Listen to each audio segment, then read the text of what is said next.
Next year I will become 65, yeah.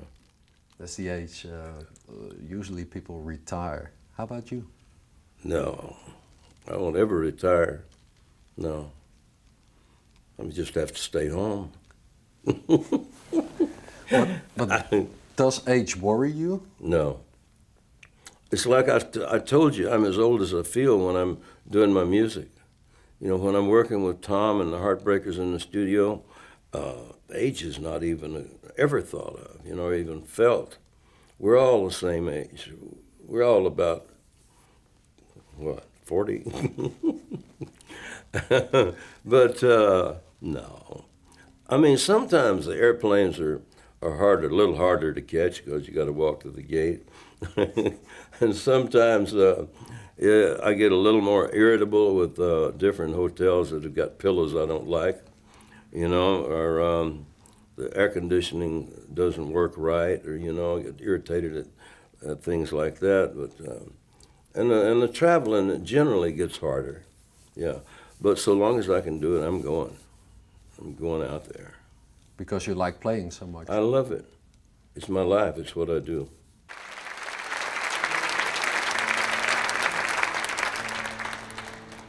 Hello, I'm Johnny Cash. I'm glad to see you.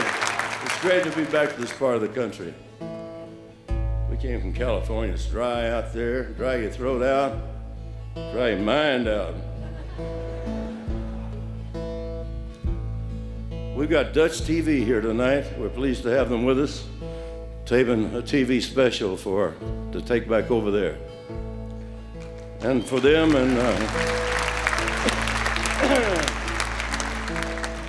for them and especially for you, I would like to do a couple of songs from my new album, released in November. Country Boy.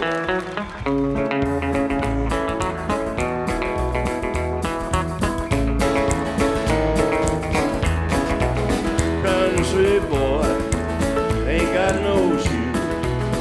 Country boy, ain't got no blues.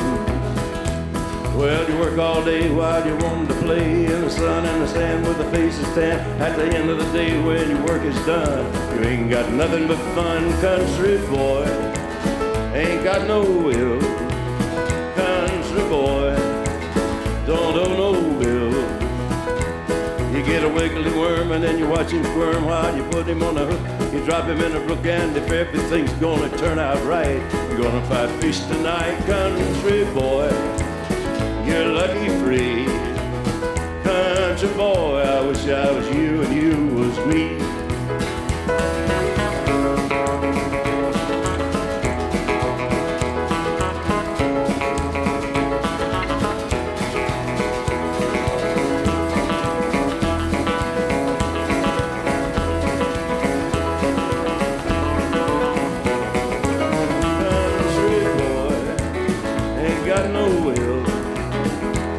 Boy, you don't owe no bill. You get a wiggly worm and then you watch him squirm while you put him on the hook. You drop him in the brook, and if everything's gonna turn out right, you're gonna fight fish tonight. Country boy, dog, got work to do.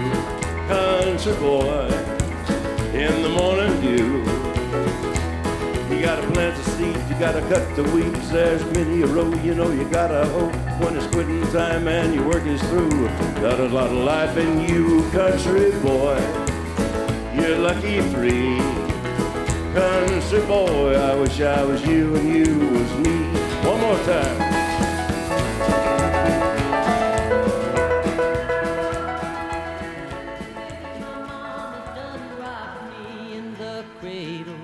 In them old cotton fields back home.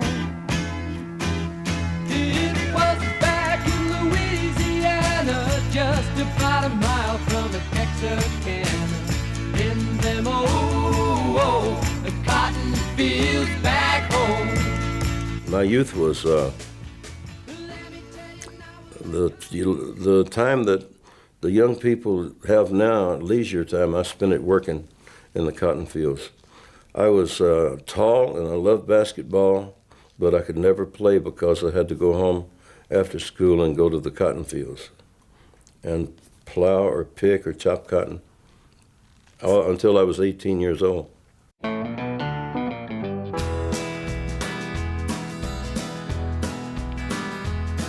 I never picked cotton like my mother did, and my brother did, and my sister did, and my daddy died young, working in a coal mine. In the cotton fields when I was a boy, usually I would start off in the morning singing songs that were popular, you know, or our songs we call country today, we call them hillbilly then. Mm-hmm. But I would start off singing all these songs. I would sing Irish songs. My voice was really high until I was 18, and I would sing Irish. I was Irish tenor. I would sing Irish tenor songs, and by mid-afternoon I was into gospel.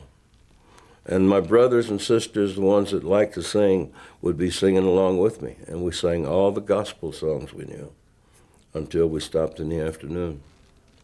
Those are more or less all the basics of rock and roll, aren't they? Yeah, I think so. Yeah.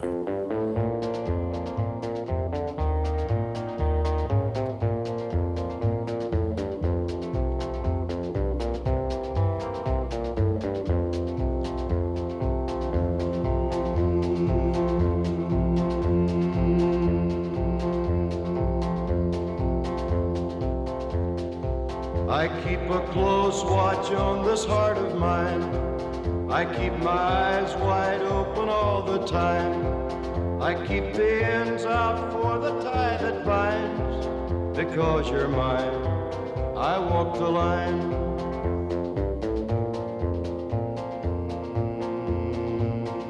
This year, it's 40 years ago that you had your first big hit with I Walk the Line. I believe it's, yeah, right. Mm-hmm. What springs to mind when you think back at that time?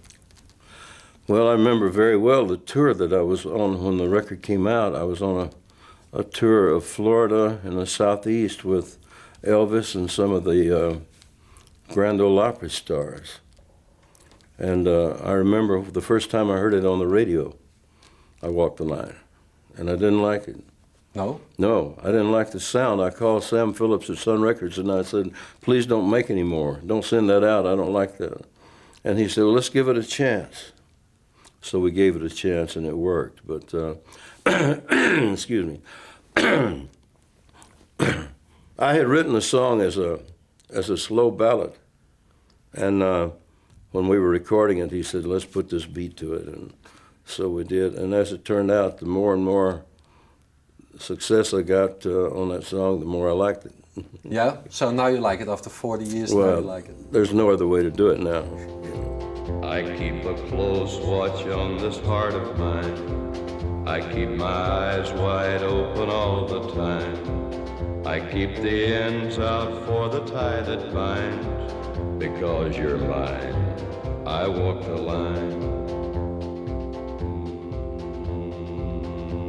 It was calculated, the sound I had. I came in with two musicians knowing that I was not going to get a sound like they got in Nashville, you know, or anywhere else with all the studio musicians. And we knew it was going to be different, but I didn't know how different and, you know, how if, you know, it might be some kind of foundation for other people. I didn't realize how different it was, no. It felt natural to me. But at one time you more or less made that sound up, that trio sound back then. You thought, well, this is it. Can you remember that moment? Yeah, well, I remember the first time we heard it played back, you know, when we were recording at Sam Phillips Sun Records, and we heard it played back the first time. We were all really surprised. I don't know, I was almost embarrassed about how different it was.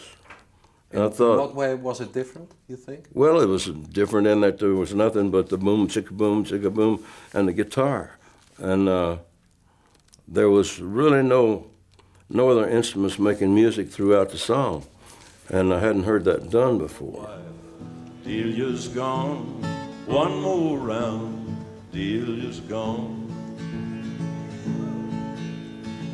I went up to Memphis, I met Delia there.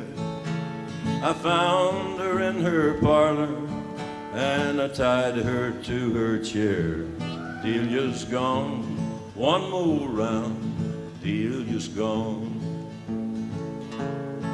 She was low down and trifling, she was cold and mean, the kind of woman make me want to grab my submachine. Delia's gone, one more round, Delia's gone. 2 years ago you got a record deal with American Recordings. Could you describe how you met Rick Rubin? Well, Rick Rubin called my manager, Lou Robin, and said he would like to talk to him about recording me. And Lou invited him to come to a concert. So he came to a concert a few miles south of Los Angeles. And I met him backstage.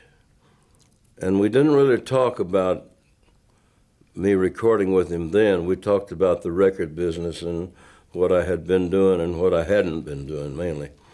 But he said, I'd like to talk to you again. You know, it was getting late. So he came to another concert. And we sat backstage and talked, and he said, I'd like to record you on American. And I said, what would you do with me that everybody else has tried to do, you know, and couldn't? And he said, well, what would you like to do? He said, that's what I'll do. And I said, well, I would like to just take my guitar and sit down in front of a microphone and sing until I found the songs that I wanted to record, and then record them the way that I feel like they should be done. And he said, well, that's what I want. He said, I want to get the best out of you. Whatever you want to do, that's what I want to get on record. So it sounded like a dream come true for me because I had always wanted to record this way. I'd always wanted to.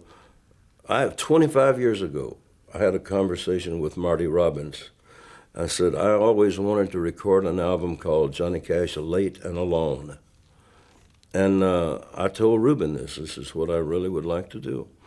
And he said, let's do it. So we sat down, and we made a deal. And I sat down in front of a microphone in his living room and went through my list of 200 or more songs and started singing them one after another. And we recorded them as I went along. And we listened to some, then I got to working on my guitar, you know, trying to make it sound better because I can't play guitar. Just my thumb's all I got. I don't even use a pick. First time I shot her in the side. Hard to watch her suffer, and with the second shot she died. Delia's gone, one more round, Delia's gone. But jailer, oh jailer, jailer, I can't sleep, 'cause all around the bedside I hear the patter of Delia's feet. Delia's gone, one more round, Delia's gone. So if your woman's devilish, you can let her run, or you can bring her down and do her like Delia got done. Delia's gone, one more round, Delia's gone. Delia's gone, one more round, Delia's gone. The Beast in Me was written for me, yeah. And it was kind of started as a tongue-in-cheek thing. 1979, June and I were in London, staying with Nick Lowe and Carlene. You know, Carlene Carter was married to Nick Lowe. And Nick started this song while I was there, you know. And I said, you should finish that. That's good. And he said, no, it's a joke. But I started this album, the first album, and I kept thinking of that song. I've thought of it all these years, you know, that he should finish that song and I should record it. So we called Nick Little and asked him to finish that song, so he did. The beast in me is caged by frail and fragile bars, restless by day and by night, rants and rages at the stars. God help the beast in me. Is it true that at first he didn't dare to play it to you? Well, he was a little shy about playing it for me. You know, here I am, father-in-law, and he didn't want to push songs to me. And he almost refused to let me have it for a long time, till we talked him into it. From the rain, and in the twinkling of an eye, might have to be restrained. God help the beast in me. God help the beast in me. Everybody started writing articles about the second youth of Johnny Cash. How did you see that? How did you feel that? Well, the reaction was like the 50s all over again. It was like that kind of excitement, the 50s, you know, like I had freedom of choice in the studio. I did an album the way I wanted to, exactly the way I wanted to, the way it felt good to me, the way it felt good to my producer, and the reaction from the critics and the fans was beautiful. Oh, I am weak. Oh, I know I am vain. Take this weight from me. Let my spirit be unchained.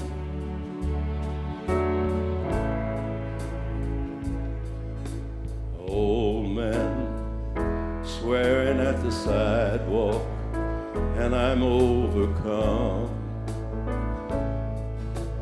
Seems that we both forgotten to go home. Oh, have I seen an angel? And have I seen a ghost? Where's that Rock of Ages when I need it most? Oh, I am weak. Oh, I know I am vain. Take this weight from me. Let my spirit be unchained.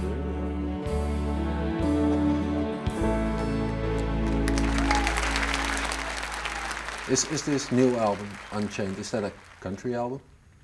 Part of it, well, there's a lot of country songs on it. It's more of a, again, it would have to be called a Johnny Cash album, because there's so many songs in that I took and made my own, you know, from different fields of music. And I'm extremely proud of the sound on this album.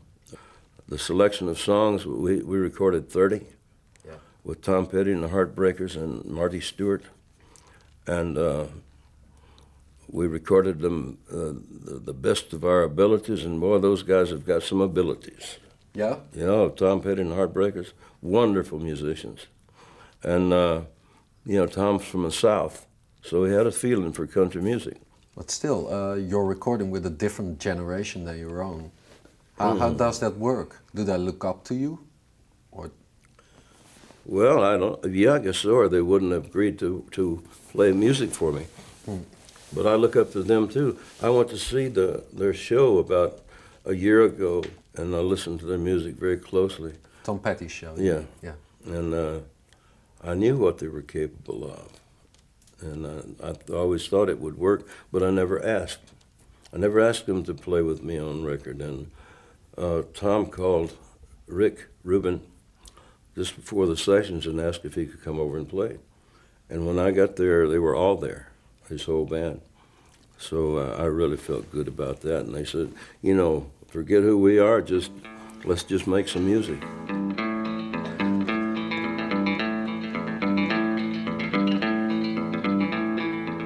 You wired me awake and hit me with a hand of broken nails. You cut my lead and pulled my chain to watch my blood begin to boil. But I'm gonna break your heart. I'm gonna break my rusty cage and run. I'm gonna break my rusty cage and run. I didn't have any plans to record that song, and Rick Rubin mentioned it, and I listened to it, and I said, "It's not my kind of song, you know. I can't record that." And he said, "Well, let's work up an arrangement that you like." And I said, "If that's possible, I'd like to." So, you know, I'm always open to suggestions about song. When somebody in the room in the studio says this would be a good song for you, I listen. Yeah. You know, because I've turned down some really good songs in my life. So I listened, and he came up with the arrangement with Tom and Mike Campbell and the guys for Rusty Cage that I really felt good about. And it may be my most favorite song that I'm performing now. Yeah. I love to perform that song. I'll take the river down to Clearwater and ride a pack of dogs. And I'm gonna break my rusty cage and run. I'm gonna break my rusty cage and run.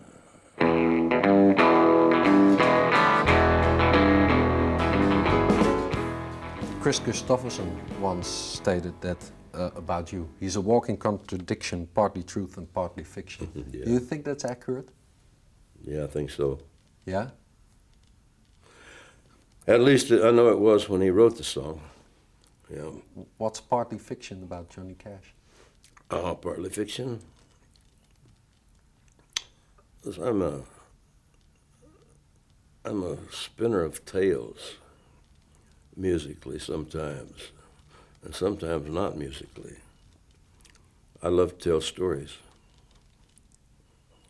And I love for the stories to sound good, you know. If I'm telling you a story about something that happened to me, I wouldn't put in any lies, I don't think, but I might color it up a little bit. Like God's eyes in my headlights, and the hounds are looking for their bones, and it's raining ice picks on your steel shore. I'm gonna break my rusty cage and run. I'm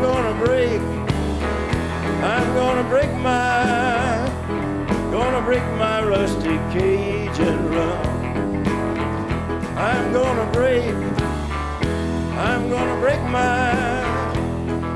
break my rusty cage and run. I'm gonna break my rusty cage